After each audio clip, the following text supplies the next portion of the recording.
Good afternoon, good evening, good morning, depending where in the world you are. Welcome to this first seminar of the Material Digital Humanities seminar.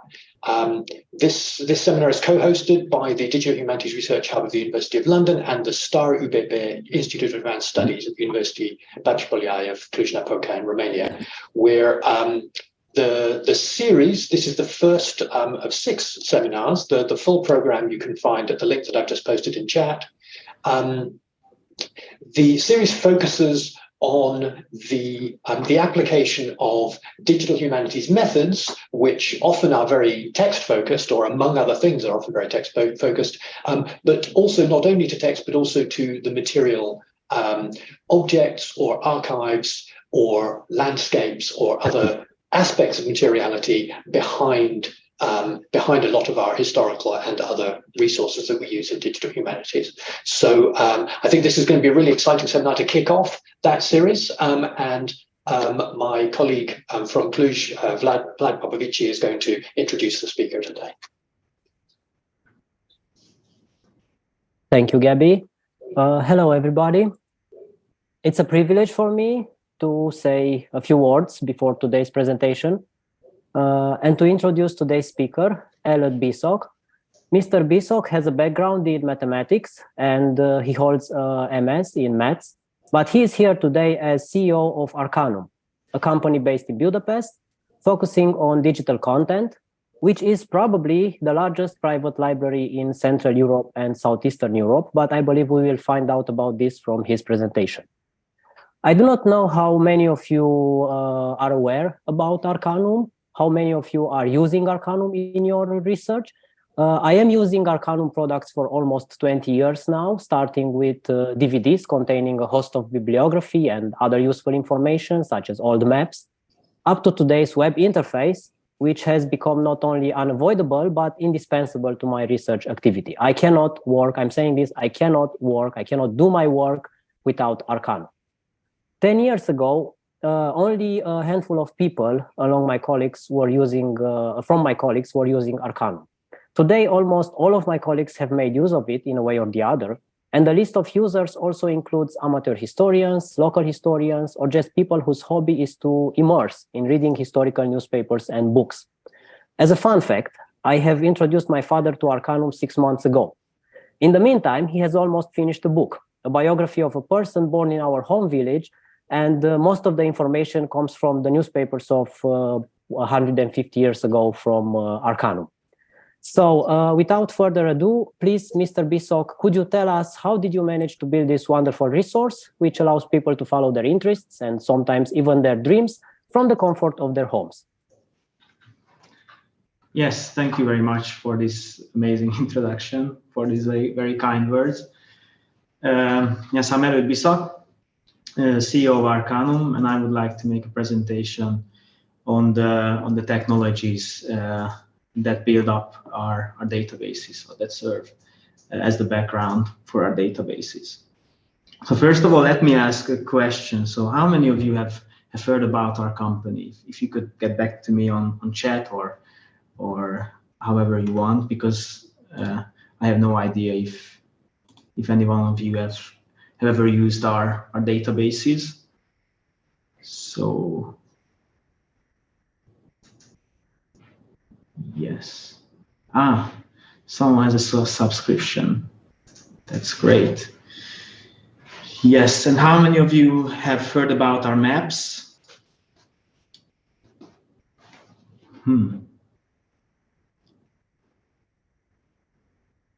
So we have quite a mixed crowd, let's say.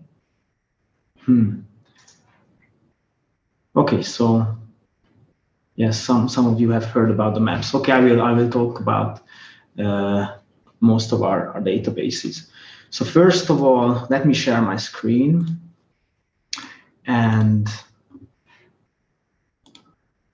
yes, hopefully you can see my screen now, right? So first of all, yes, let me do a really brief introduction about my background. I mastered on mathematics in the University of Budapest in 2013. I actually wrote my thesis on ML, so in machine learning.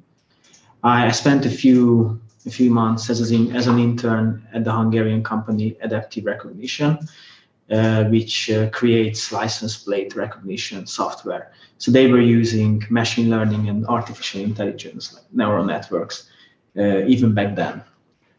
After graduating from the university, I immediately started working at the family business, so at my father's company, as a programmer, and now we're co-CEOs together with my father.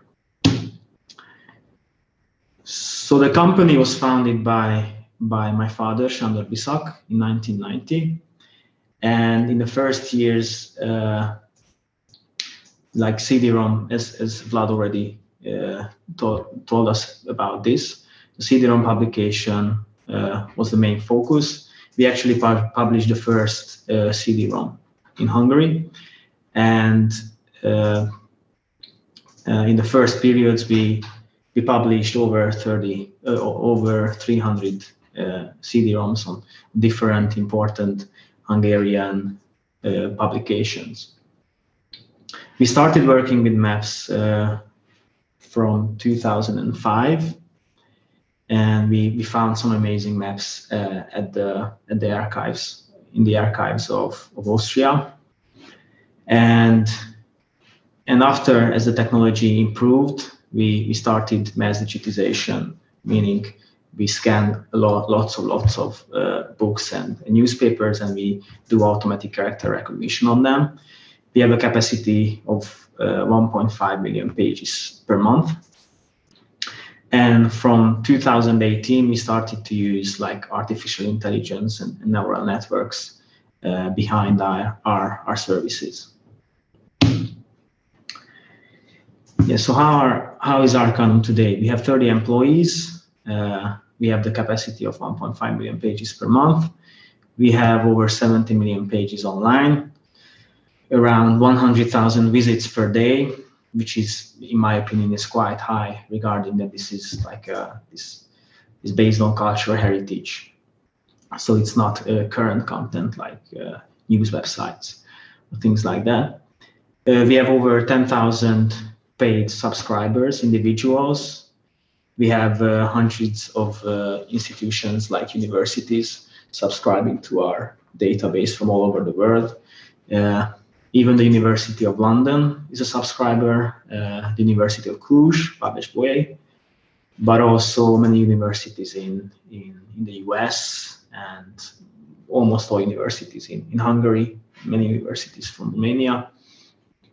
And which I think makes us really special is that we can really make a living based on the digitization of cultural heritage. So we have 1.6 million euros of income per year. So that I think it's quite special that we could make this a profitable business to digitize Hungarian and Central European cultural heritage. Yes, so as I already mentioned, in the first couple of years, or in the first decade, let's say, we were publishing CD-ROMs. So they were like the most important publication, Hungarian publication, digitized and sold on CD-ROMs, including content like encyclopedias, the Bible. We had a publication of the Bible in many different languages, so you could browse the Bible in parallel in different languages and in different translations, different Hungarian translations. We also had a publication for all the poems for the most important Hungarian poets, for the 50 most important Hungarian poets. So, and these were done by typing entire books into the computer. So, for example,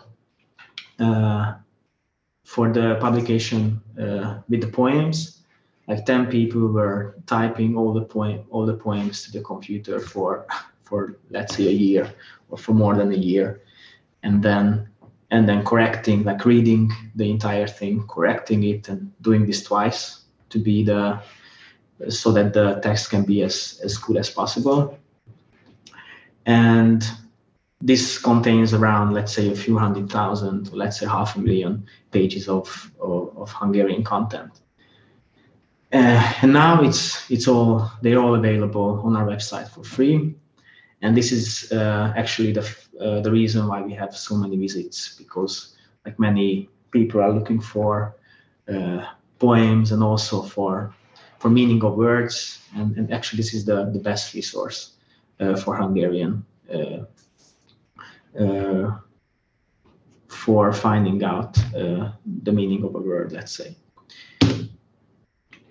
Okay, so after the technology improved, we started to, and most importantly, like the OCR engines became better and better through the years. We started mass digitization, so meaning that we scan on automatic scanners, and then run automatic OCR. So if you compare it to the previous method where there were people like typing in entire books for years, let's say, now it's an automatic recognition. It's really fast. We can create a huge amount of text. Obviously it's not the same quality, but actually what we found is that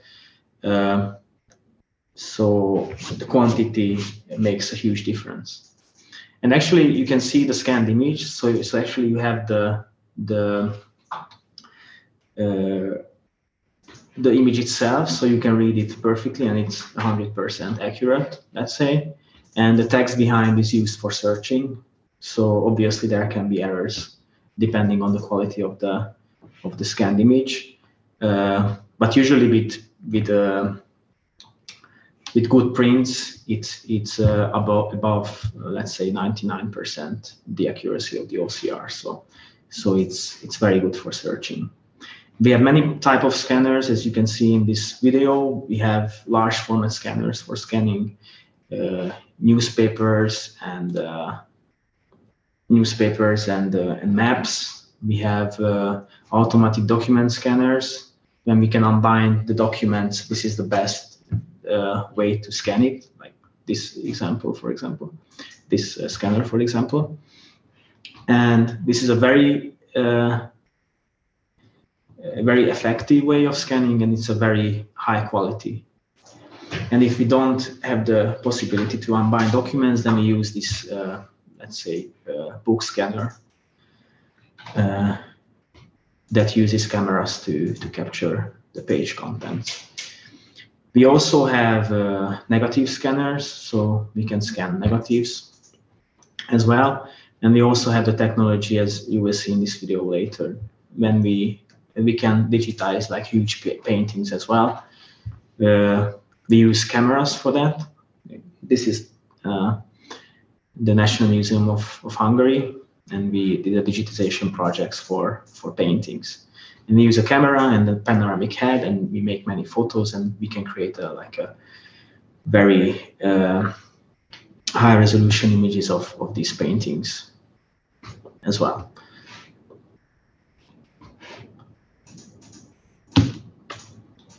Okay, so first of all, let me speak a little bit about historical maps. So during our work, we found some really impressive maps at the National Archives, at the Austrian State Archives, and we kind of got obsessed with this beautiful content, and we scanned all the map sheets for the entire former Austrian Empire, so the Habsburg Empire, covering many current countries like Hungary, part of Romania, part of Poland, Slovakia, etc. And we had a cooperation with the University of Budapest for georeferencing these maps. So actually, what we think is so we always try to find new ways to help our users to extract relevant information from a given source. So for example, these maps can be best used if the maps are georeferenced. And what it means is that we assign GPS coordinates to the pixels of the image. So first we have a scanned image like this, like a high resolution image scanned on a large format scanner. And this is a map sheet from a map from the 19th century Germany.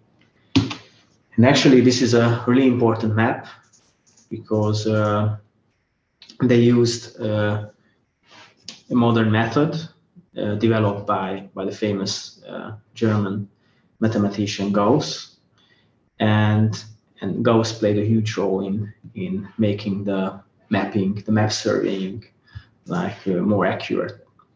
And if we have all the information about the method that they used when they created these maps, then all we have to do is to find the four corners of each map sheet, and then we can align these old map sheets to current maps, and actually create these map mosaics that are aligned with current maps.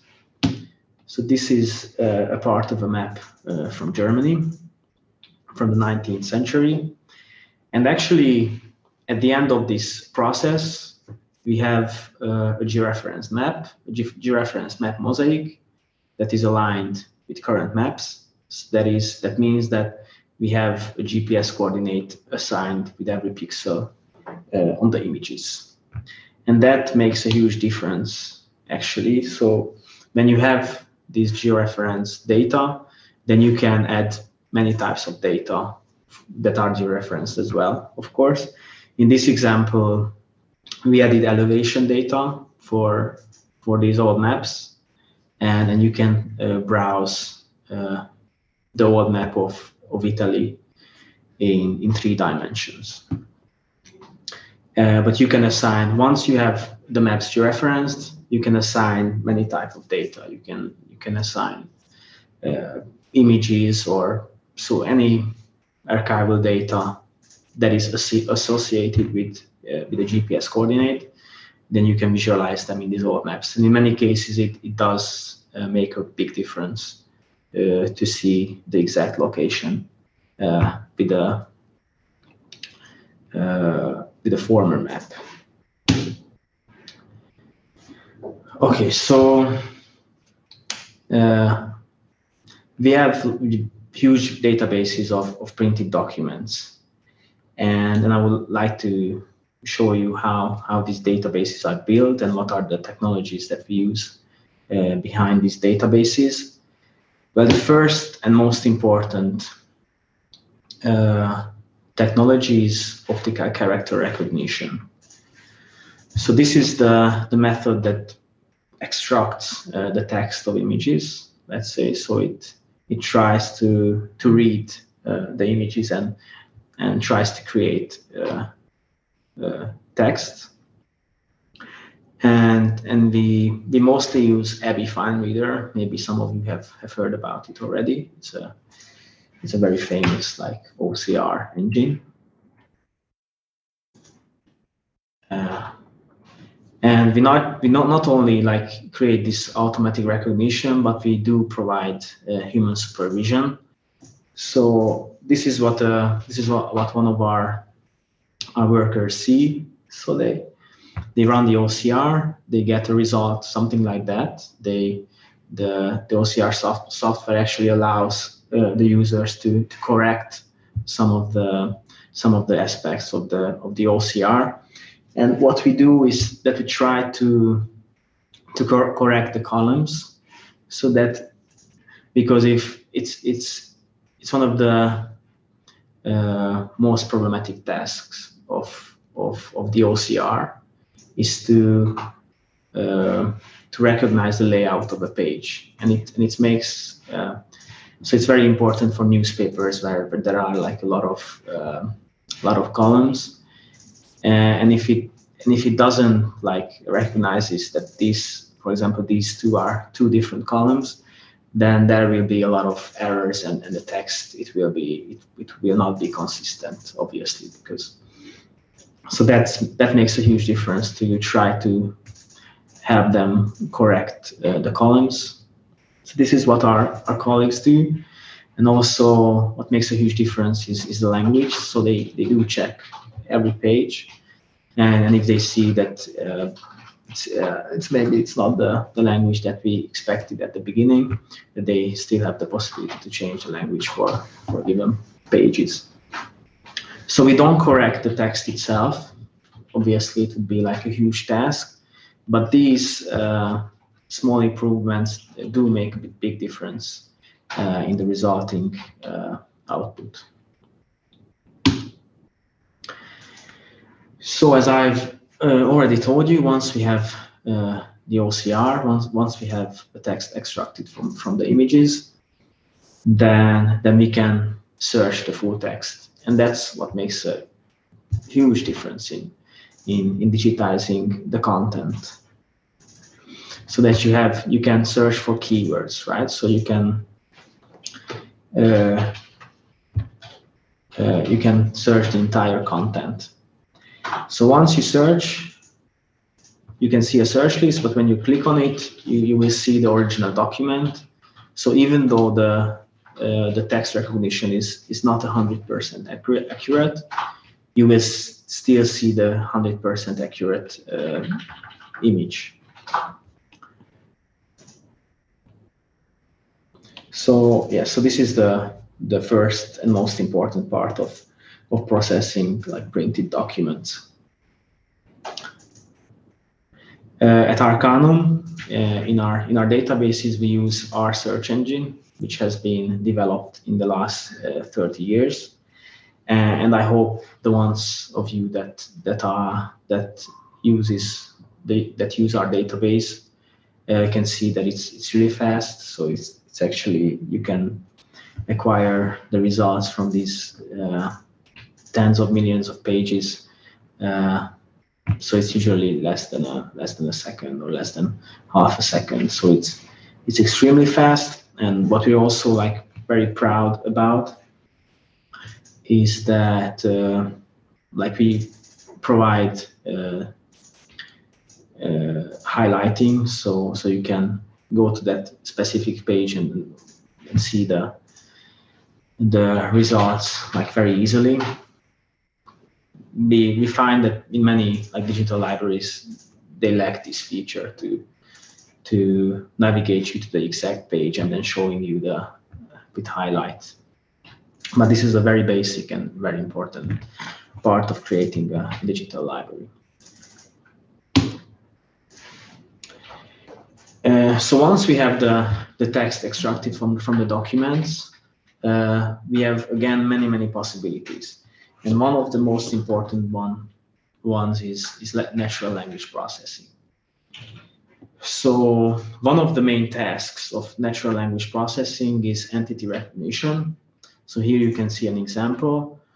This is when you try to extract named entities from the text. For example, we try to recognize person names, location names, dates, organization names, events, and that also can help a lot when searching. And I wish at the end I will do like a live demonstration of how that can help the searching. But if you think about it, like in many cases, so for example, for common names, right? Like it's Smith in English, for example. So if you search for Smith, you may get many results because it's a common name. But if you want to search for a person name, it can make a huge difference if you can narrow down your searches to contain only the ones where Smith appears as a person name. I will show you an example later on.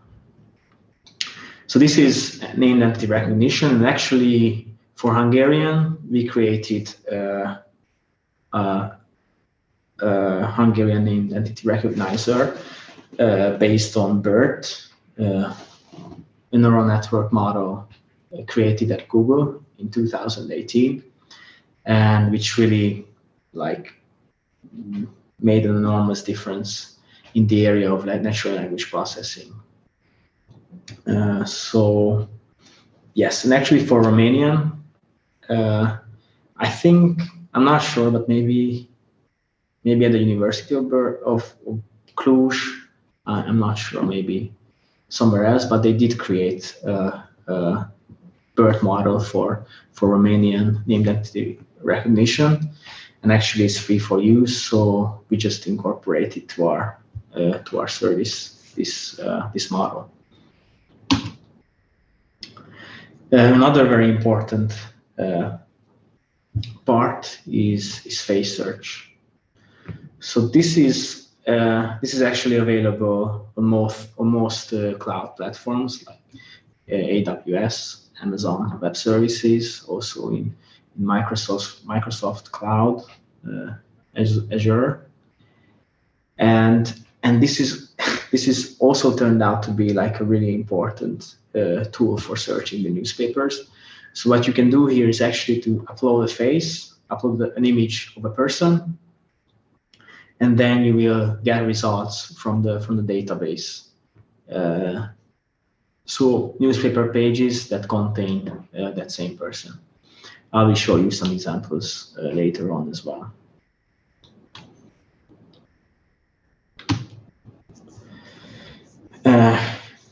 Again, based on BERT, like the model created in Google, the neural network model, we managed to create a very efficient OCR correcting model. So actually, yeah, unfortunately, this is Hungarian, and it's I guess it's really hard for you to read. But so we get a result from the OCR, from the optical character recognition software. But we also apply the neural network model to try to correct the text. So it can change characters that it appears to be wrong in the OCR text.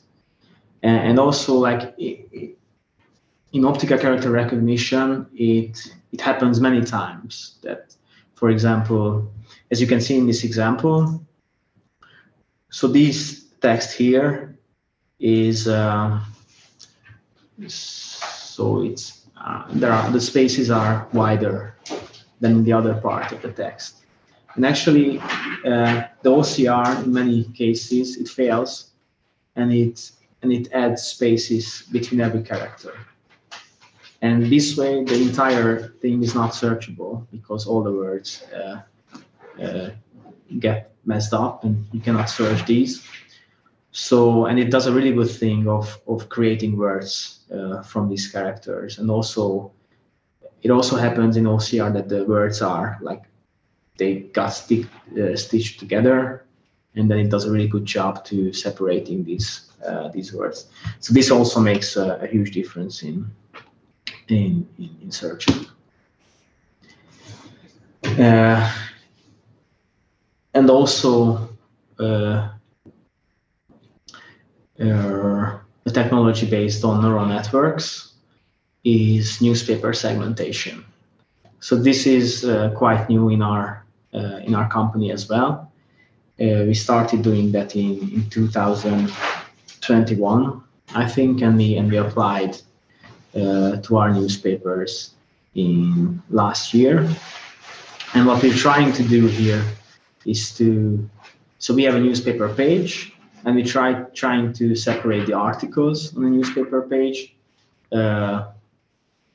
correcting the reading order of the columns, because that can be wrong after OCR as well, and also assigning labels to the blocks of texts. That means that we try to find titles, we try to find captions on the images, and in this way it also helps the searching, because titles can be used so you can narrow down your search to only search within article titles. You can narrow down your search to to only search within the captions of the images, and you can narrow down your search to contain the words within the same article, which also makes a difference. Yes, and also you can use this for relevance. So, for example, when you search for a phrase in our database, you will get results in the first. So in the beginning of the search of the result list, there will be results where various phrase appears in the title, right? Because it's supposed to be like a more relevant hit. So this is another very important, very cool tool that we use in our databases. And now I would like to do like a short demonstration on these features.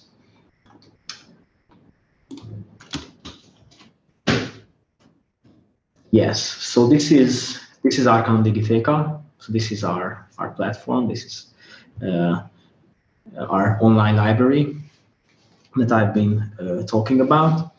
And here you have the full text search. You have the newspapers and books and encyclopedias that are online. It contains more than 43 million pages.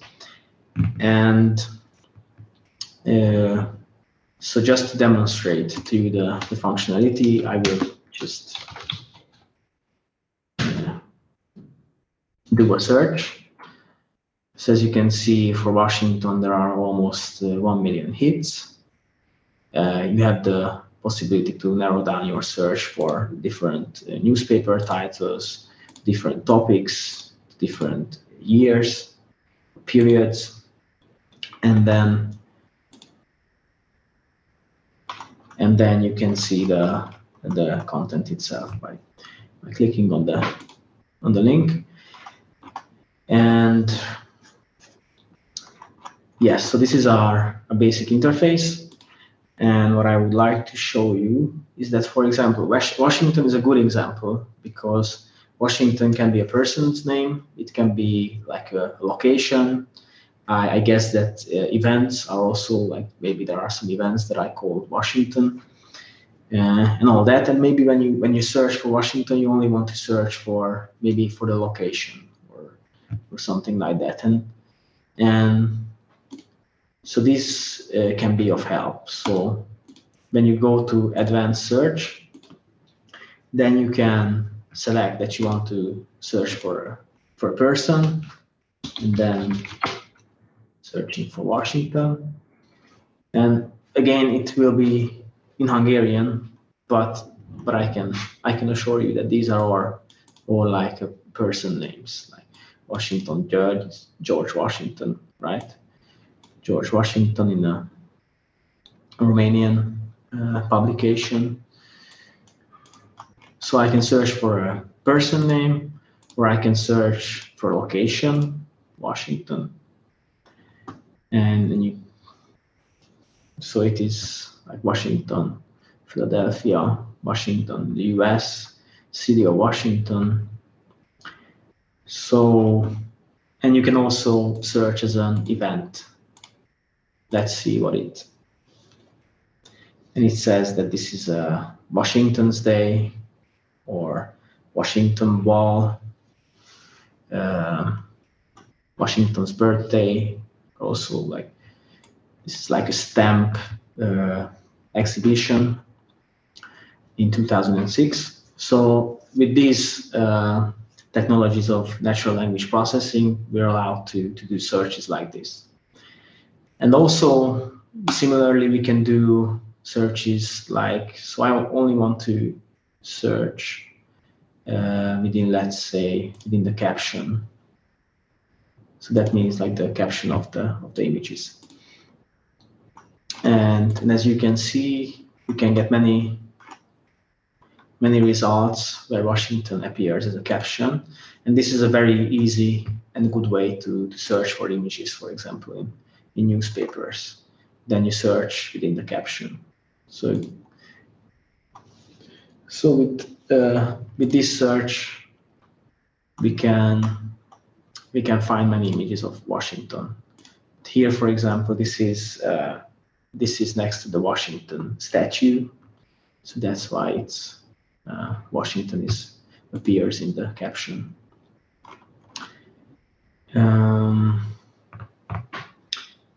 Yes, and we can search, let's say, in title. Yes, but in here I want to narrow down to newspapers only.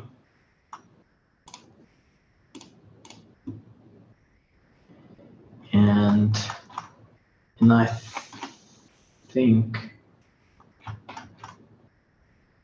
so this way I should get results where it appears in the title, where Washington appears in the title. So Washington szenvedélyes kártyás volt means that Washington was a passionate gambling man or card player man. I don't know if it's true, but that's what the newspaper said in 1927, Hungary. So we have the possibility to search for titles with the help of newspaper segmentation. I don't know how much time do I have, but I want to show you some examples of face search. So here you have the possibility to upload an image of a person, and then you will get results from the newspaper. And actually, I searched for David Beckham as an example. So I can simply upload an image of David Beckham, and it's supposed to give me results of newspapers that have an image of David Beckham. And as you can see, the accuracy is astonishing. So you can see examples when David Beckham is younger, when he's older. Also,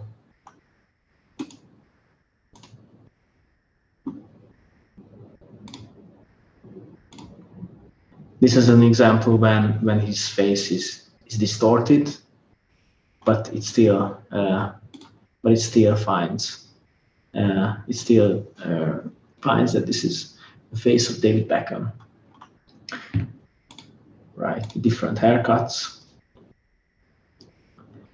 So it really does an amazing job finding a person based on their image. Or this is another example. This is an image of Bolyai János, a Hungarian mathematician. And as you can see, it finds many images of Bolyai János.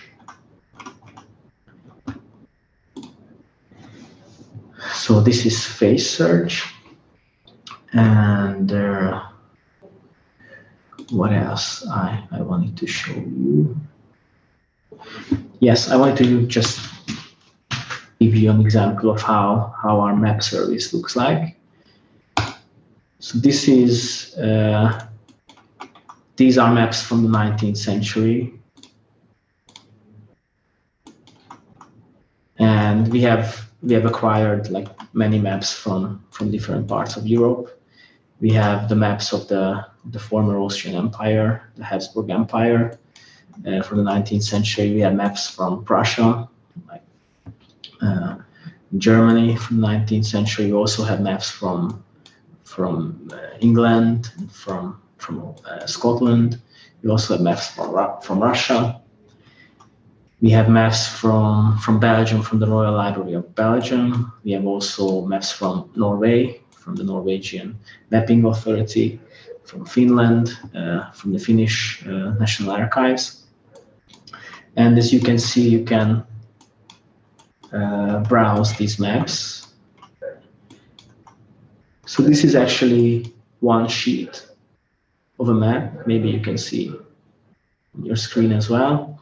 And as you can see, they're stitched together and then aligned with current maps. So you can go to a city. Let's go to Vienna, for example, and you can compare the old map with the current one. You can also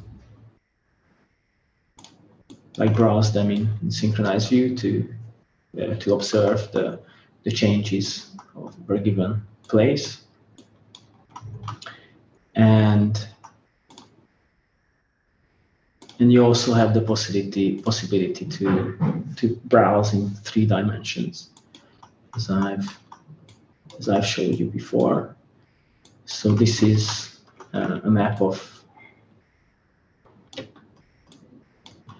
Italy from the 19th century with elevation data.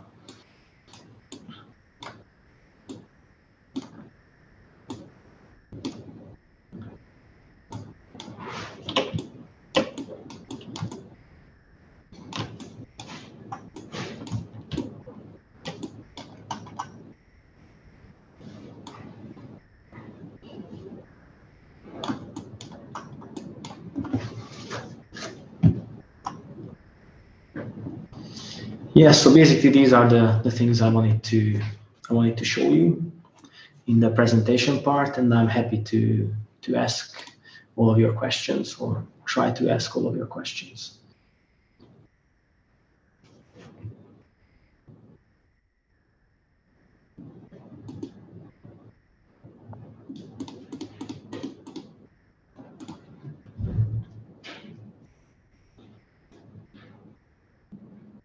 So thank you. I can see that. Yes, I can see that there's a question from Adina Pradeanu. If it's possible to export the analytics. So I guess you mean this part, right? Or would it be better to present live from Arcanum? Unfortunately, we don't have this possibility now. So I'm not sure if you can find a way, but no, it's just unfortunately not. But we've had this question before, so maybe we will, I don't know, we'll add a feature like that. We will think about it. So how do we decide what to scan? That's a really good question, and there are a couple of factors how we decide. So basically, newspapers are our main focus, because newspapers are. So for example, it's very easy to. Newspapers are easy to keep track of. So you can see that there's a newspaper that went through, like, say, 200 years, and there's a number on every issue. So it's really hard to keep, really easy to keep track. And then you can scan like millions of pages, and you can still keep track. And also there are less problems with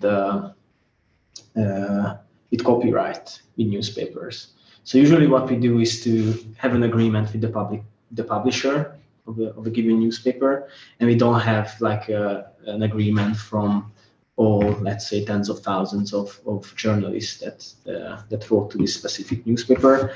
But usually journalists are okay with having their content online. So for example, books, like the authors of books, so we need permission from the authors, but usually not with journalists. So newspapers are our main focus, and now we mostly have all the newspapers scanned in Hungary. So now we're trying to focus on scanning newspapers in Romania. And we scan a few million pages of Canadian or British papers. Actually, we would if it made sense, but I think like there's hundreds of millions of pages on newspapers.com. I don't know how many of you have heard about it, and I'm pretty sure that there are British newspapers as well, and many American newspapers, and I'm not sure about Canadian ones. So it would be really exciting to work on a project like this, but yeah, we have to see the. Yes, we're open for suggestions actually. Yes. How is elevation calculated on the elevation map? So actually, so basically you have the elevation data for the entire planet, and it's an open data. So I think maybe, so there was a project of NASA, I think so I'm not sure about the date, but they did a surveying from the space, and they measured the elevation data for every, let's say, 60 meters on the planet. So this is like one of the major sources, but there are newer sources that provide elevation data for specific GPS coordinates, and most of them are available as open data as well. So.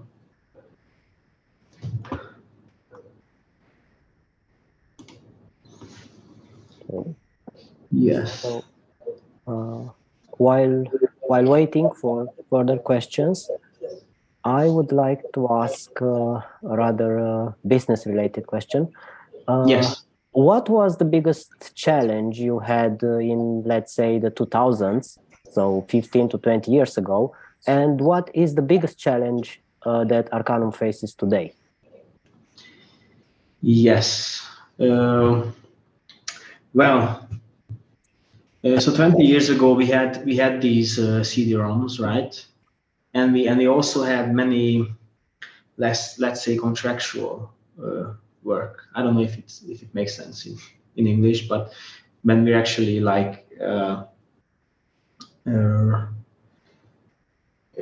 so we offered our services to institutions. So for example, a library wanted to scan their documents, then they could come to us and then we provided the scanning, and we provided with the digital content.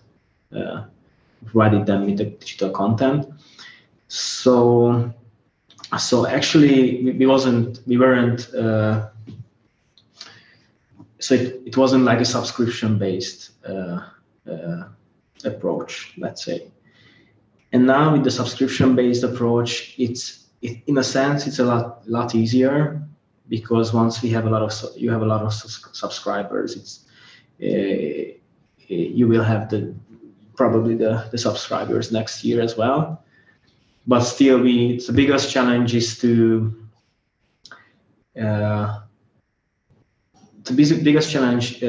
regarding our business is to find new documents. So that's for sure, to find new libraries that are willing to cooperate, and then so we have the capacity, but the most challenging part is to acquire the documents. So we're constantly looking for new partners.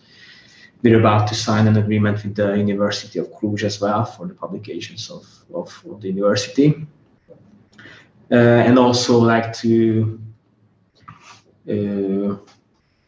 get more and more subscribers. Of course, this is another challenge, and we have a lot of advertisements in Hungarian and also Romanian newspapers and online news sites, but also like direct marketing for the institutions. So for the universities, we try to approach them and then have and then if they are willing to subscribe to our database. Yes, so I hope that answers your question. Great.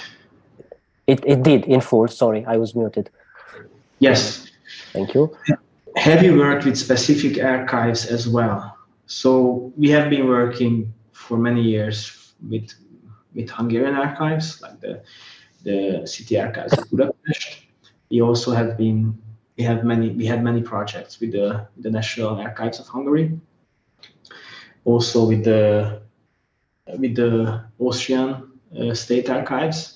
It's mostly the maps, but we had several other cooperations as well. So we had a cooperation with also regarding maps with the National Archives of Finland, the National Archives of Croatia, some archives in Ukraine. So yes, we have been working with archives. Actually, so in my experience, so in archives there are like how should I say this? So a huge amount of data. So it's infinite. Let's say it's an infinite amount of data, and it's really hard to extract the relevant data from archives. Of course, for example, registers like birth registers and stuff like that they are really relevant and they can be in archives, and this is really problematic in Hungary, so we haven't been working much on that. So in this sense, so newspapers are just simply easier. So we are deeply invest in newspapers, but not in general archival documents, because it's a lot more problematic. I will stop sharing the screen. Yes, I just forgot. Or have I stopped already? Yes. Okay. Any archives from Romania? Actually, I don't think so. We have had some discussions with archives in Romania, but they weren't successful. I think the archives of Romania are under one of the ministries, and it's really hard to cooperate with the archives of Romania. Actually, I think the National Archives wanted a cooperation with us regarding manuscripts or like old or charters, like medieval charters, because we had a project in Hungary to digitize the medieval charters, and they really liked our interface, and they wanted to do a similar project, but in the end, I'm not sure why it didn't happen. So I don't think that there was any like a real cooperation with the Romanian archives. Thank you. But we are more than willing to, because archives can have newspapers as well. And actually, I know that, for example, the archives of Brasov, they have a newspaper collection, and we have been talking about that with them. But because of this, let's say, bureaucratic background of these archives, we haven't had the chance to do the work.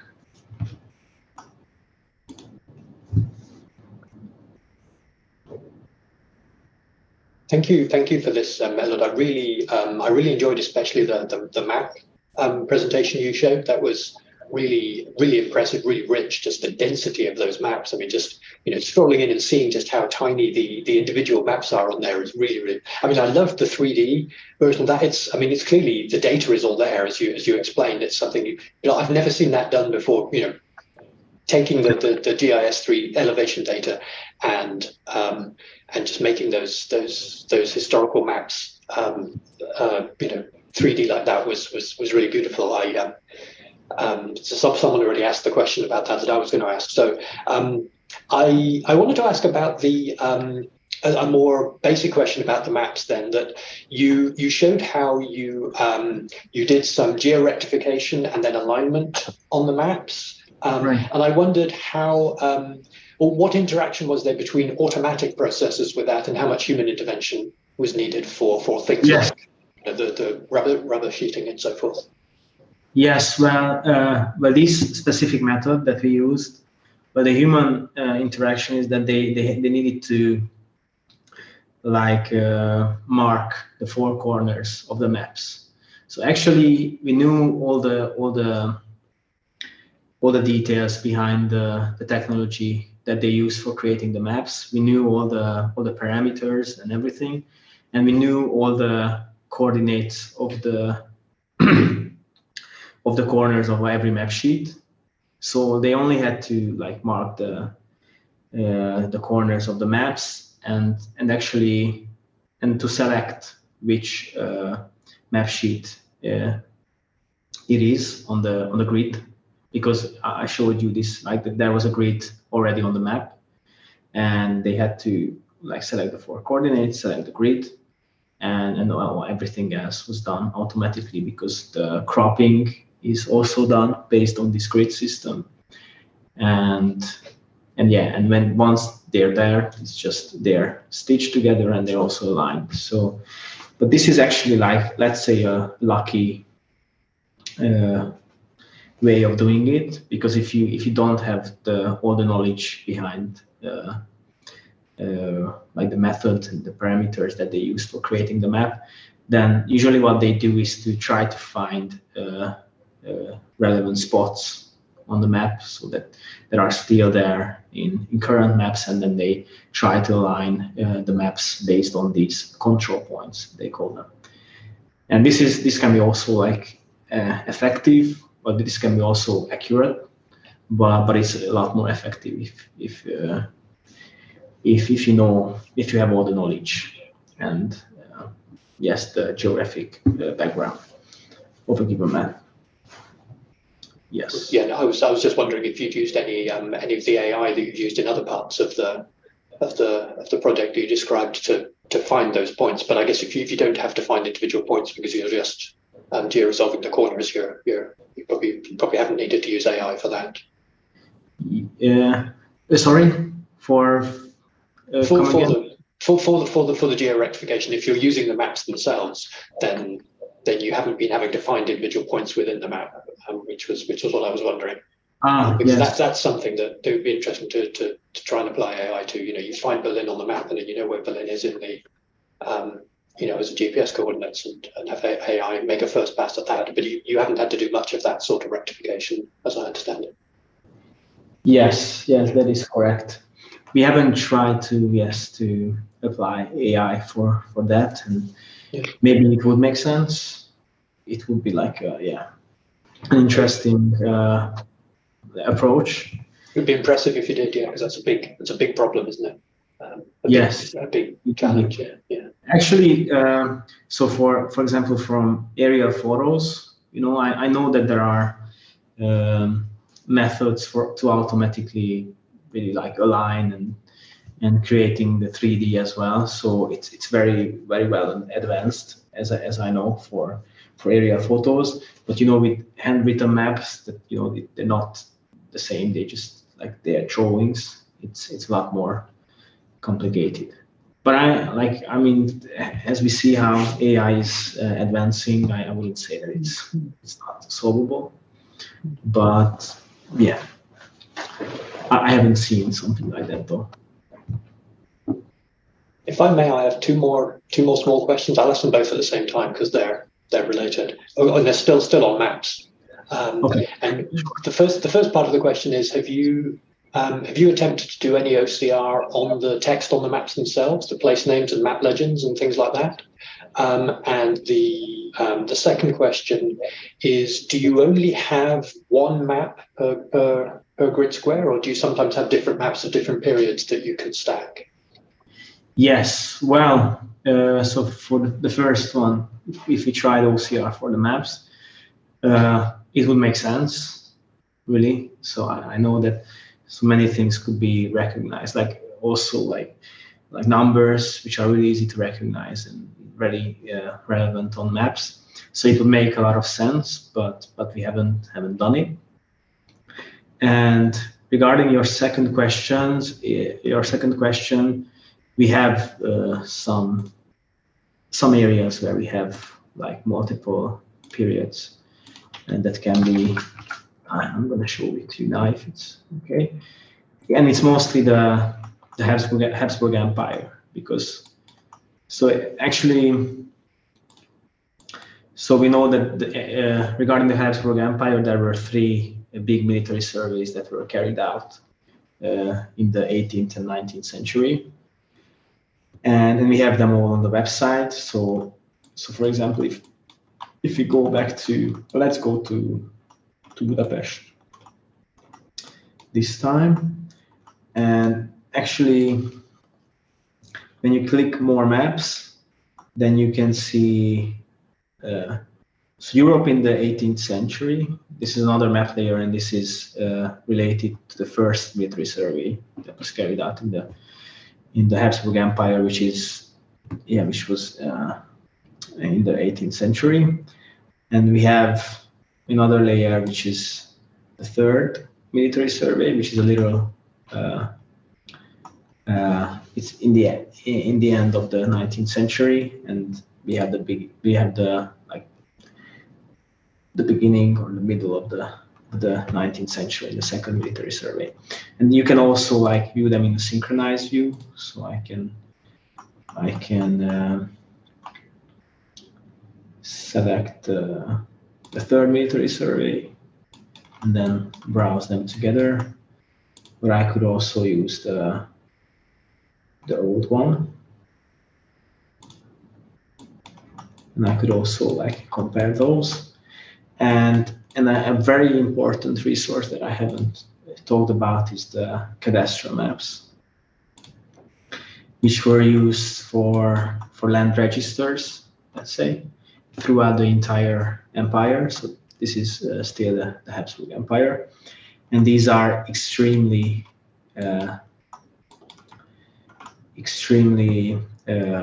high resolution and extremely accurate, and they cover the entire territory of the Habsburg Empire. Of course, we haven't been able to acquire all the map sheets. So this is hundreds of thousands of map sheets, but we have a really good coverage in Hungary. We have really good coverage in Austria and in Croatia as well.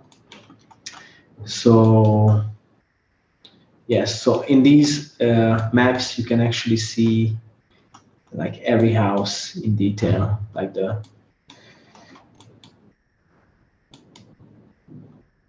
so yes, so these are a very important resource. Yes, that's and wonderful. and it would make like it would make enormous, very big sense. It makes a lot of sense. It would make a lot of sense to make OCR on these, because there are many relevant information for a given plot in archives. So almost all the information in archives that are relevant for location, they're associated with this plot number. And so if we had this plot number, that it would be easy to like associate them with the archival documents. So yes, so this is a great resource actually. Yeah, it's fantastic. Yeah. If you do, just as a footnote, if you think about the question of OCRing of map labels, the Machines Reading Map project, which you may know about, have done a lot of advances in that area using AI to decipher those labels. And I just posted we can chat. Yes, and actually, like, so it would be really easy, and we have been thinking about that, and I'm sure like it's quite an easy task, or maybe you don't even need AI, but it's maybe even easier to AI. If you have a map legend, then try to find the given symbol on a map, and to digitize the map in that sense, or to vectorize the map, and it would also make a lot of sense to run these type of post-processing to try to find these symbols on the map, and I know that it's doable, so it really is possible. So yes, actually our main focus is on newspapers now, so we haven't been like developing the map system for quite some time, but we would love to, but it will require like financial background to do that. So we're more focused on just developing and improving our newspaper site. Yes.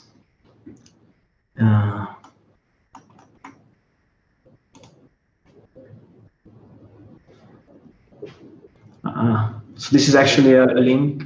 They did something similar in machines reading maps, github.io. Yeah, that's the project to be using AI to decipher map legends and map labels in particular. All the different fonts they use, all the different orientations and spacing and symbols, all the different things they might mean. It's been very, very exciting work. And do you know where it was done, or like? It's based at the Alan Turing Institute, which is its headquarters in London. But they used an American data set, I think. But I mean, it's all explained on their page, I think. Great.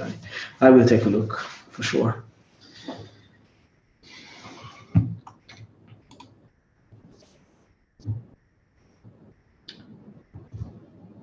Great. Thank you, Dan. Are there any other questions?